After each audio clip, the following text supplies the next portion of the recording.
Hello friends, Sarah Gaston here. With you for another Facebook Live. I'm not quite sure why my phone is doing that, so I don't know if I'm sideways or if I was sideways and now I'm no longer sideways, but here I am. Anyway, thank you so much for joining me. I have a few things to talk to you guys about today. Of course, always waiting for your questions about the business and craft of acting. So if anyone hops on and sees that I'm sideways or that I can't be heard, please let me know, because you know what? I still don't quite trust technology. So first of all, I want to start by saying I know that this is a rough time for everybody. A friend of mine, a dear friend of mine, sent me a New York Times article that said, if you're kind of suffering from this sort of like, what's the point kind of feeling, that there's actually a word for it, and it's called languishing. And apparently quite a bit of us are suffering from it. I know that I am. I'm just like, ugh. Because we're tired of it, right? We're like 14 months into this thing and we're just done on a bun, to quote Lars the emo kid. And you know, I was thinking about this before I hopped on, and you know, there's probably, and I'm not being funny about this, but there's probably some darn lucky tribe in like Africa or South America who like this hasn't even fazed them and they're just going about their lives, right? But that's not the case for most of us. So I say that as an acknowledgement before I hop into what we're going to talk about today. So that being said, and again, if for some reason you can't hear me or if I'm sideways, please let me know. That being said, I want to start off by reading an Ayn Rand quote for you, just to kind of get us in the mood. I used this for class last night. I always read wisdom before class, but I think this is appropriate to what some of us may be needing to hear at the moment. Do not let your fire go out. Spark by irreplaceable spark in the hopeless swamps of the not quite, the not yet, and the not at all. Do not let the hero in your soul perish in lonely frustration for the life you deserved and have never been able to reach. The world you desire can be won. It exists. It is real. It is possible. It is yours. All right. So take that on, folks. Take that on this week. This leads me into kind of what I want to talk about today. I kind of want to lead into, and that's the need to show up. So one of the things that I've been sort of wrestling with myself, and so this is why I can speak to you about this, because I get it, but just being just done and just like not wanting to participate. And oh hi, thank you, alarm for going off. I was in a seminar recently, and one of the key bits of wisdom that I took away from that seminar is the access to vitality is participation. And the thing about it is, if you've been in a bubble for the past 14 months and you're just, you know, like unsure about going back out and being with people and all that stuff, I totally get that. But here's what I'm seeing lately. I'm seeing an epidemic of people not showing up to class or not showing up to lessons or canceling lessons or forget about lessons or whatever, or, you know, bailing on a workshop at the last minute or whatever, because they're tired. Or, you know, they don't feel good, or they had to work late, or something like that. And guys, that's not a reason not to show up, okay? You're gonna not feel good. And you know, work is work, but if you're telling yourself that you really want to do this and you really want to be an actor, you're gonna have to get rid of that nonsense, okay? Because that's just part of life, right? And so I feel like people say, oh, I really, really want to be an actor, but I had to work late. Or I really, really want to be an actor, but I don't feel good. Well, I really want to be an actor, but I can't show up because, you know, I'm having side effects from my COVID vaccine or whatever. Y'all, I could tell you stories. I went to a callback one time for a play, and my fever was 3, okay? Another time I had to perform, and I was, yes, you can't call in sick on a booking. Another time I had to perform, I was doing a Christmas show.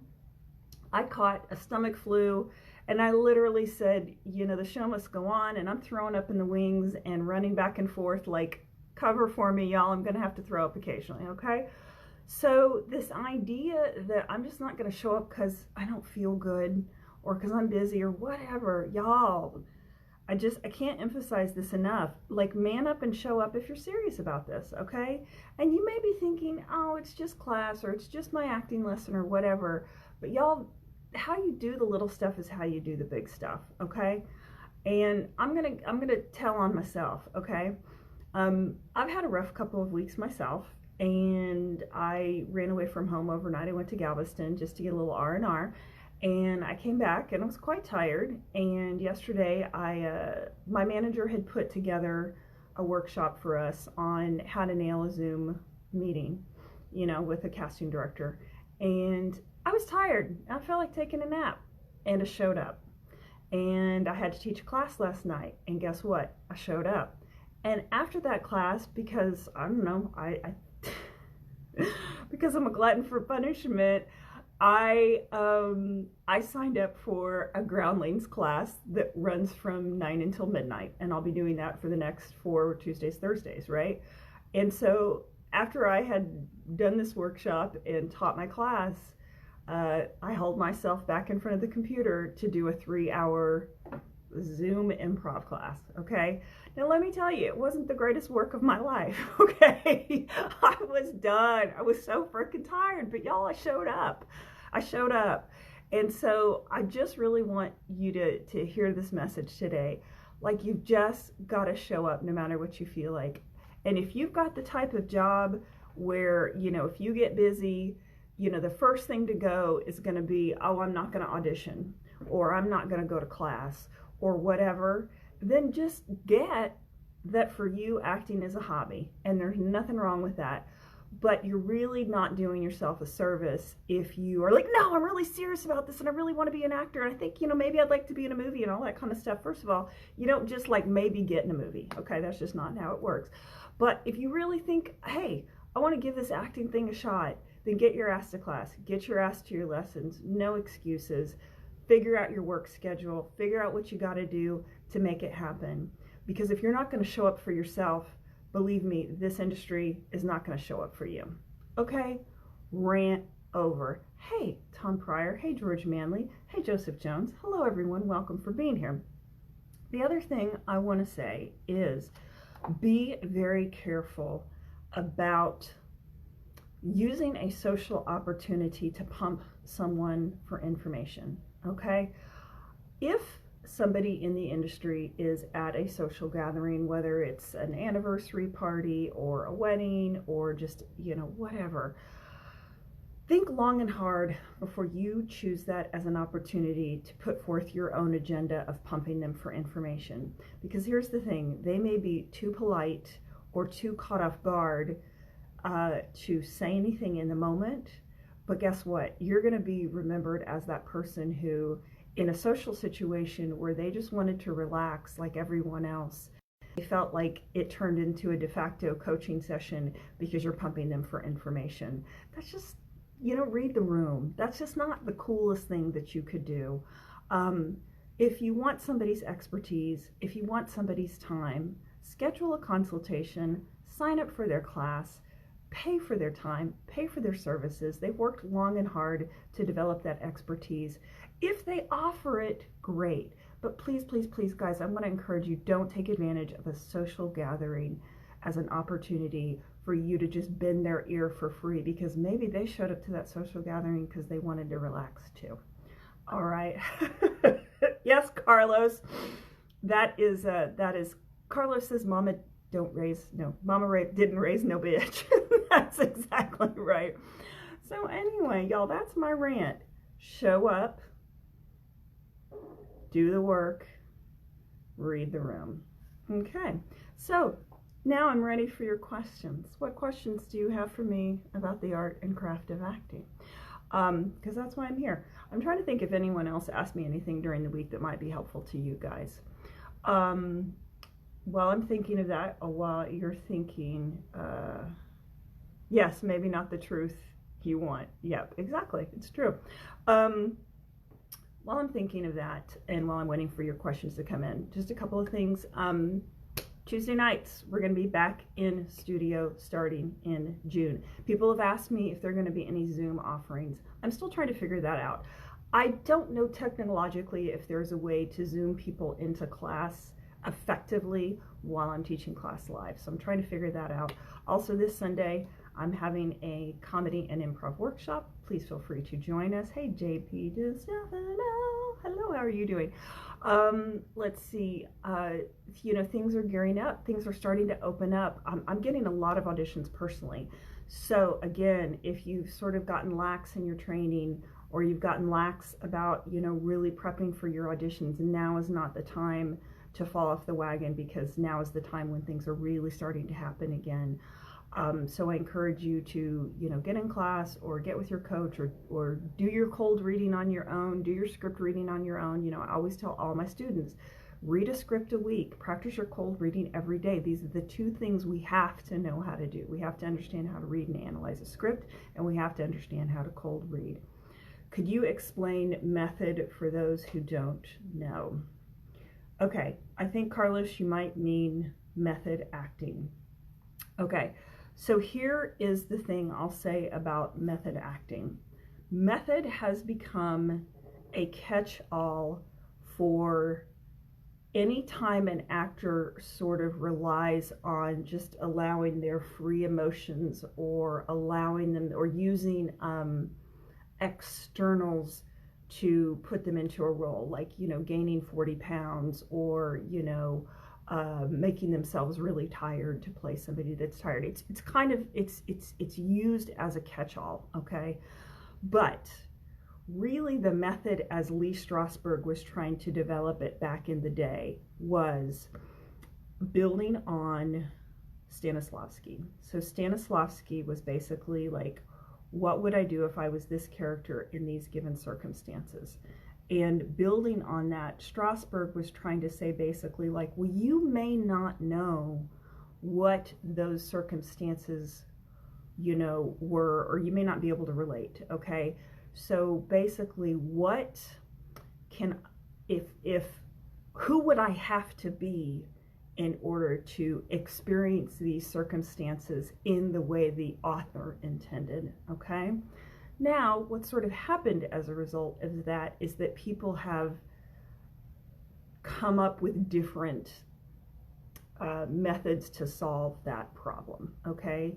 So for some people, that is sense memory, which is like literally remembering a time when you experienced physically that thing, or emotional recall, which is, you know, remembering emotionally what it was like, you know, when you experienced death.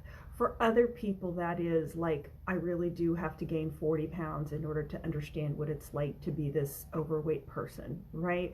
So it's a little bit like this tree that's developed a lot of different branches. So I would say, if you're really interested in understanding the method, read, it's Strasberg's book, it's The Dream of Something. I can't remember it off the top of my head. It's on my bookshelf.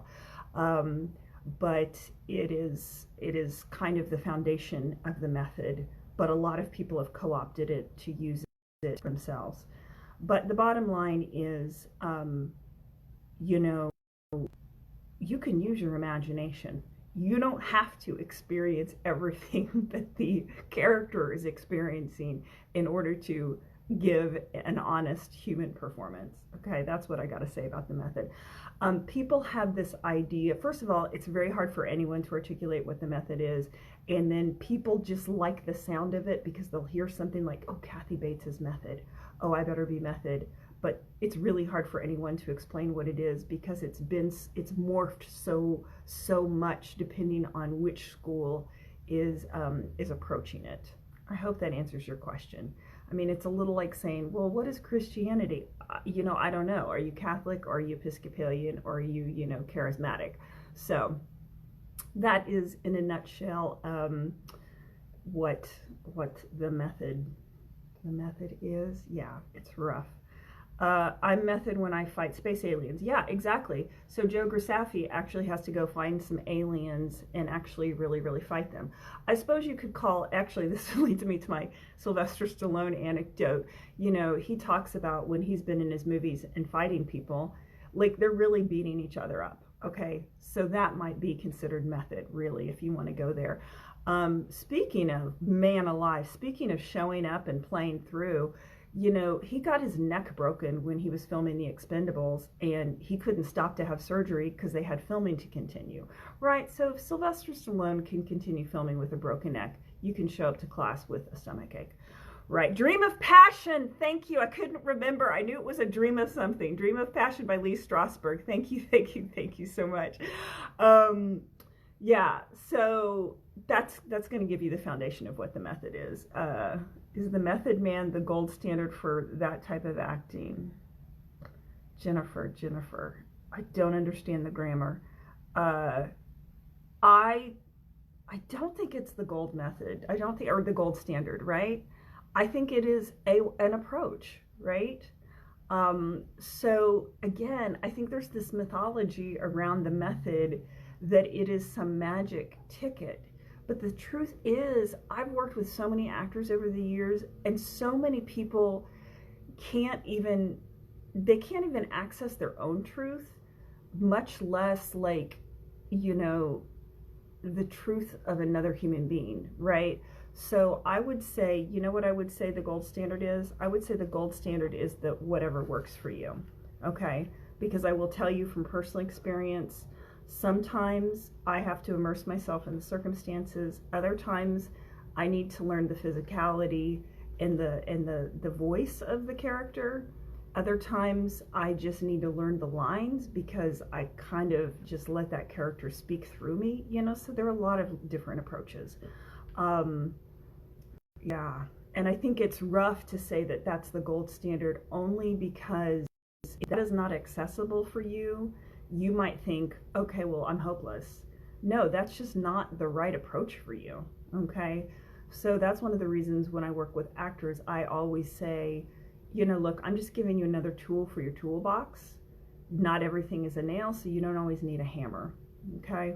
You have got to figure out what tools work for you at what time. I have a student who, she just can't cry on cue. She just can't, right?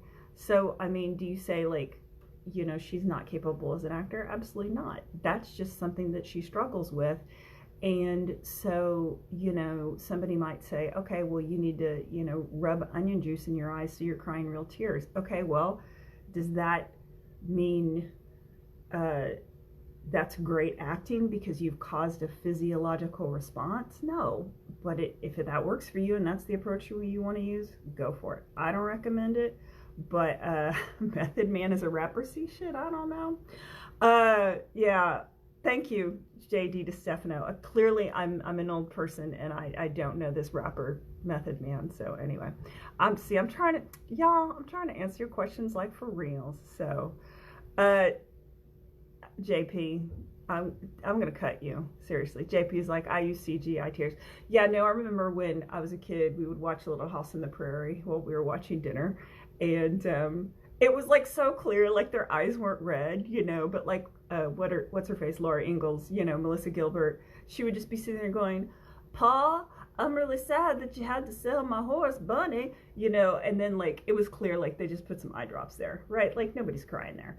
Anyway, so yes, and you know, some people really need to get beat up in order to act hurt, and some people really need to put jalapeno juice or onion juice in their eyes in order to cry. That's fine. Some people need to use eye drops because they can't cry, whatever. You know what, at the end of the day, if it gets the result the director wants, you know, that's what you do. That's what you do. You know, and I have my opinions about that, but I'll keep those to myself. Oh, Jennifer, I love you too, and I miss being on stage, girl. So anyway, hopefully fall. We'll see what happens.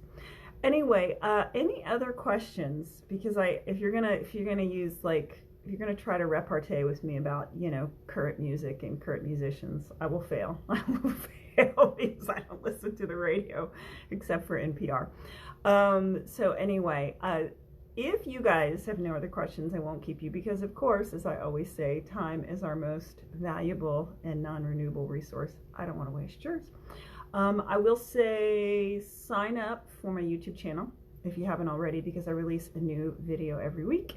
And they're just little tidbits. I mean, they're good tidbits, believe me. It's like, like a small square of sirloin steak, right? It's small, but it's still delicious and really nutritious. Sorry if you're vegan.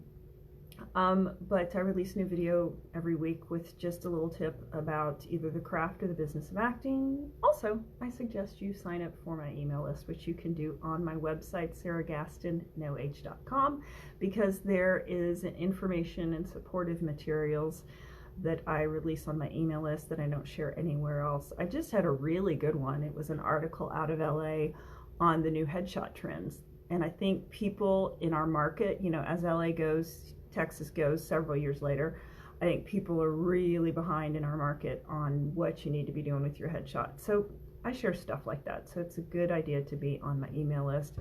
Anna Lynn, you're so welcome.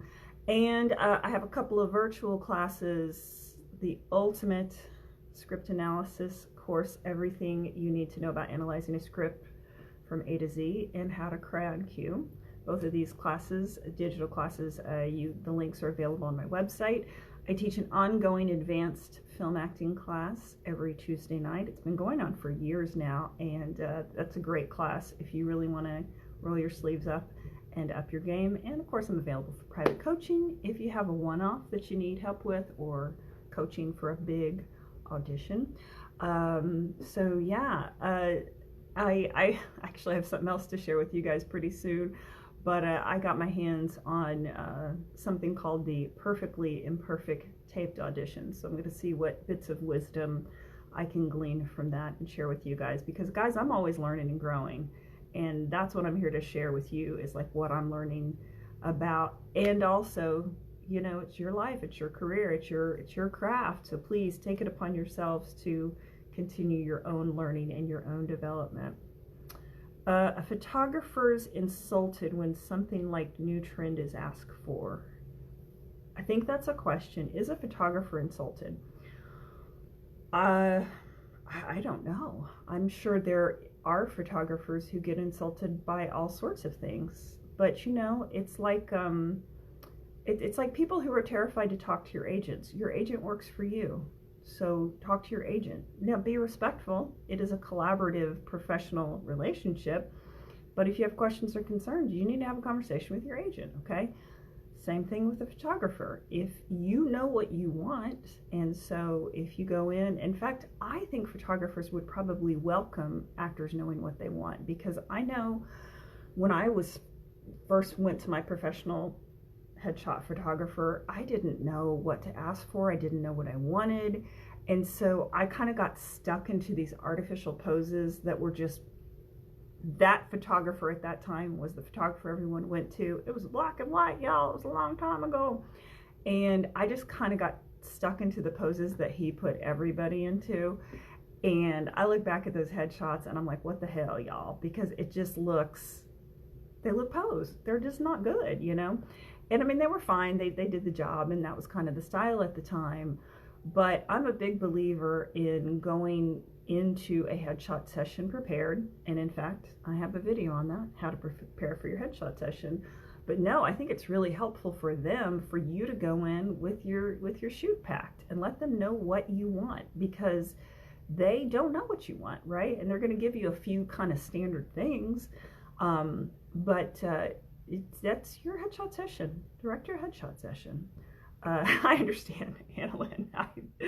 Bring your denim shirt, George Manley, Sweet Moses. Is that the truth? First of all, I have had a few headshot sessions with my denim shirt. But George, you were probably with Sherry Young Mad Hatter back in the day.